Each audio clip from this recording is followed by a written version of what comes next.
안녕하세요. 이베스트 투자증권 염동찬입니다. 6월 19일 빠르고 간단한 빨간 시황 시작하도록 하겠습니다. 어제 뉴욕 증시는 하락세로 마감했습니다. S&P 500, 다우, 나스닥 모두 하락했고요. 다우와 S&P 500이 나스닥에 비해서 좀 더 큰 폭으로 하락하는 모습을 보였습니다. 어제 장중 차트 보시면은 이렇게 마이너스로 시작해가지고 계속 큰 변동 없이 장중에 마이너스를 유지하는 모습을 보였습니다. 뭐 때문에 이렇게 많이 빠졌느냐? 어제 사실 경제지표 발표라든지 실적 발표 이슈는 없었거든요. 가장 큰 이유는 어떤 언론사 기사를 보셔도 세인트루이스 제임스 블라드 연 총재의 이야기를 빼놓으실 수 없으실 겁니다. 이 제임스 블라드 총재 같은 경우에는 이 세인트 루이스 연은의 총재인데요. 연준 위원이기도 하죠. 근데 이분 같은 경우에는 대표적인 연준의 비둘기파입니다. 계속해서 시장 금리는 낮은 수준을 유지해야 된다라고 얘기를 했었고요. 작년 같은 경우에는 추가적으로 금리를 인하해야 된다라고 얘기해야 할 정도로 굉장히 비둘기파적인 입장을 유지해 온 사람입니다. 그런데 어저께 무슨 말을 했냐면요. 인플레이션이 생각보다 빠르게 올라오고 있고 내년도 그러니까 2022년 말에는 기준금리를 인상해야 될 것 같다라고 얘기를 했습니다. 2023년에는 기준금리가 인상될 수 있다라고 생각을 하면서 이 시장이 한번 충격을 받았는데 연준 내에서 가장 비둘기파적인 사람조차 이 시장금리 인상을 얘기하기로 했다는 점에서 시장은 충격을 받았다 이렇게 보시면 될 것 같아요. 어떤 의견이 있을 때 이 중간에 있는 사람들보다는 보통 이 양 끝단에 있는 사람들 의견에 사람들이 좀 더 이 집중을 하고 관심을 가질 수밖에 없는데 이 제임스 블라드 총재 같은 경우가 이 비둘기파적인 양 끝단에 있던 사람인데 이 매파적으로 얘기했기 때문에 시장이 충격을 받은 거라고 해석을 할 수 있겠죠.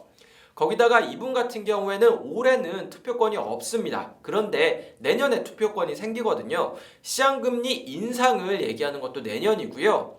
내년에 연준이 이 매파적으로 기준금리를 인상을 하려고 할 때도 이 세인트루이스 연은 총재 같은 경우에는 좀 비둘기파적인 발언을 유지해주지 않을까라고 시장에서 기대를 했었는데 오늘 매파적으로 발언을 하면서 충격을 받은 거라고 할 수 있겠죠. 이러한 상황에서 근데 특이한 거는 시장금리가 상승하지는 않았습니다. 오히려 이 시장금리가 플래트닝이라고 하는데 단기채 금리는 상승하고 중장기채 금리는 하락했습니다. 보통 금리 같은 경우에는 이런 식으로 장기로 갈수록 올라가는 게 일반적인 현상인데 어제 같은 경우에는 단기채가 올라가고 장기채가 이렇게 떨어지는 모습이 나타난 거죠. 이러한 현상이 나타날 때 나타나는 이 업종별 특징 같은 경우에는 금융주가 굉장히 약세를 보일 수밖에 없습니다. 금융주 특히 은행주 같은 경우에는 단기로 자금을 조달해가지고 장기에서 수익을 얻잖아요. 예를 들어서 예금 같은 경우에는 금리가 굉장히 낮지만 어쨌든 단기 금리에 가깝군데 이 단기 금리 같은 경우에는 오른 거고요. 대출 같은 경우에는 굉장히 장기로 하잖아요. 주택자금 대출 30년 이렇게도 하는데 미국 같은 경우에는 50년도 하고 이렇게 하는데 이 장기 금리 같은 경우에는 떨어졌다는 점에서 수익성이 악화될 수밖에 없는 상황이었죠. 어제 금융주가 약세를 보였습니다.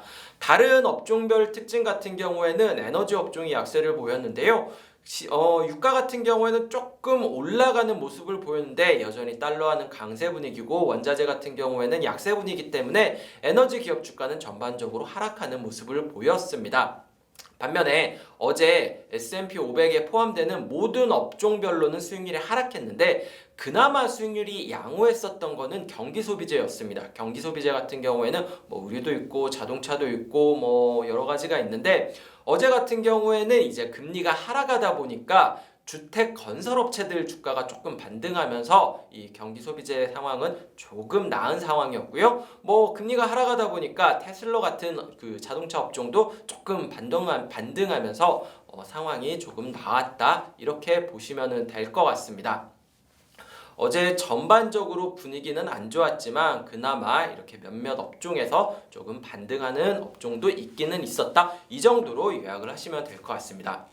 네, 오늘 준비한 빨간 시황 여기까지 말씀드리면 될 것 같습니다.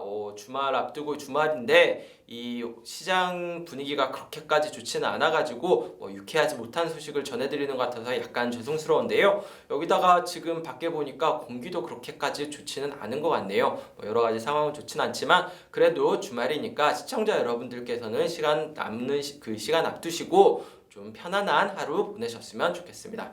여기까지 말씀드리겠습니다. 감사합니다.